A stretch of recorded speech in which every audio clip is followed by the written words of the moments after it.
ରାଜଯୋଗ serial ଦେଖିବା ପାଇବେ ଦିଆ ଭାବୁଛନ୍ତି ମୁଁ ଆୟନ ସାରଙ୍କୁ ଆଭଏଡ୍ କରିକି ଠିକ୍ କରୁଛି ତ ନା ସେ ମୋତେ ନିଜେ କହିଥିଲେ ଯେ ତାଙ୍କର ମୋ ସହିତ ଆଉ କିଛି ବି କଥା ନାହିଁ।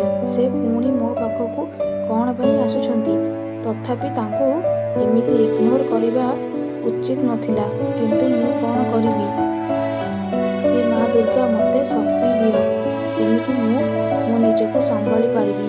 ଆୟନ ଭାବୁଛନ୍ତି ଇଏ କି ଦ୍ୱନ୍ଦ୍ୱରେ ମୋତେ ପକେଇଦେଲ ମା।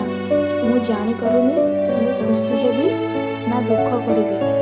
ମୋ ମନରେ ଦିଆଙ୍କ ପାଇଁ ଯାହା ବି ଥିଲା ଛାତିରେ ପଥର ରଖି ମୁଁ ସବୁ କିଛି ଭୁଲିଯିବାକୁ ଚାହୁଁଛି। ହେଲେ ତାଙ୍କୁ ଦେଖିବା ମାତ୍ରେ ମୁଁ କେମିତି ଗୋଟେ ଯନ୍ତ୍ରଣା ପାଉଛି।